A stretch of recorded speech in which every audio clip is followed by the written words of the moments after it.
दूसरा सलातीन बाब 5। और शाह आराम के लश्कर का सरदार नुमान अपने आका के नज़दीक मुअज़्ज़ज़ व मुकर्रम शख्स था, क्योंकि खुदावंद ने उसके वसीला से आराम को फ़तह बख्शी थी।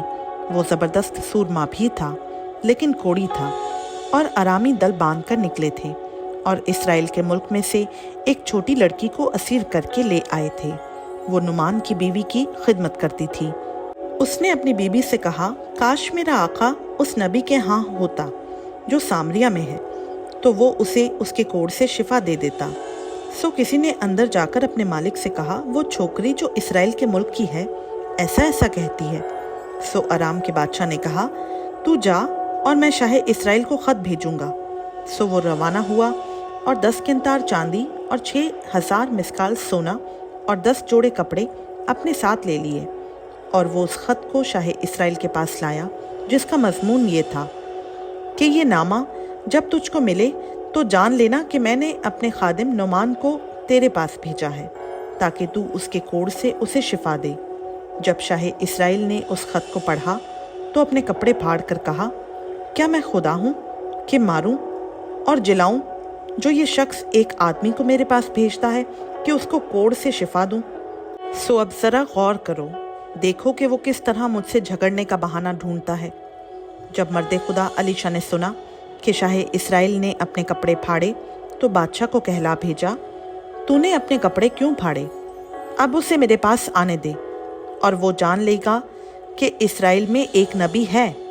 सो नुमान अपने घोड़ों और रथों समेत आया और अलीशा के घर के दरवाज़ा पर खड़ा हुआ, और अलीशा ने एक कासिद की मार्फत कहला भेजा, जा और यर्दन में 7 बार गोता मार, तो तेरा जिस्म फिर बहाल हो जाएगा और तू पाक साफ होगा।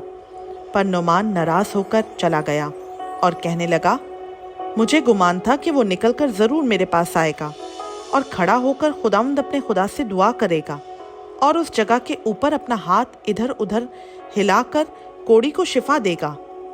क्या दिमश्क के दरिया अबाना और फरफर इसराइल की सब नदियों से बढ़कर नहीं है? क्या मैं उनमें नहाकर पाक साफ नहीं हो सकता? सो वो मुड़ा और बड़े कहर में चला गया। तब उसके मुलाजिम पास आकर उससे यूं कहने लगे, ऐ हमारे बाप, अगर वो नबी कोई बड़ा काम करने का हुक्म तुझे देता तो क्या तू उसे ना करता? बस जब वो तुझसे कहता है कि नहा ले और पाक साफ हो जा, तो कितना ज़्यादा इसे मानना चाहिए। तब उसने उतरकर मर्द खुदा के कहने के मुताबिक यर्दन में 7 गोते मारे, और उसका जिस्म छोटे बच्चे के जिस्म की मानंद हो गया, और वो पाक साफ हुआ।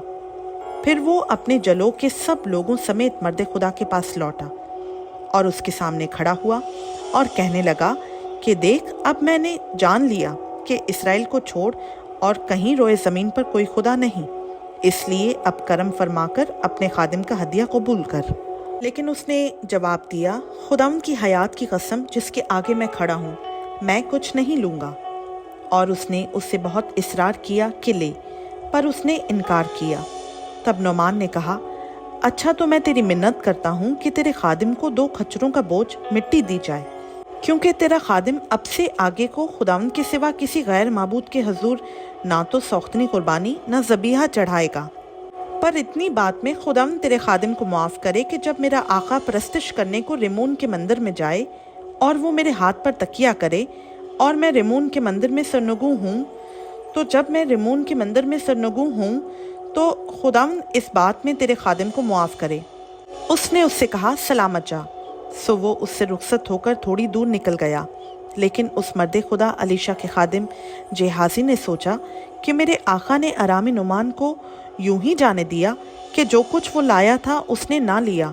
सो खुदावंद की हयात की कसम, मैं उसके पीछे दौड़ जाऊंगा और उससे कुछ ना कुछ लूँगा। सो जेहाजी नुमान के पीछे चला। जब नुमान ने देखा कि कोई उसके पीछे दौड़ा आ रहा है, तो वो उससे मिलने को रथ पर से उतरा और कहा, खैर तो है? उसने कहा, सब खैर है। मेरे मालिक ने मुझे ये कहने को भेजा है कि देख, अंबिया ज़ादों में से अभी 2 जवान इफ्राइम के कोहिस्तानी मुल्क से मेरे पास आ गए हैं। सो ज़रा 1 किंतार चांदी और 2 जोड़े कपड़े उनके लिए दे दे। नुमान ने कहा, खुशी से 2 किंतार ले।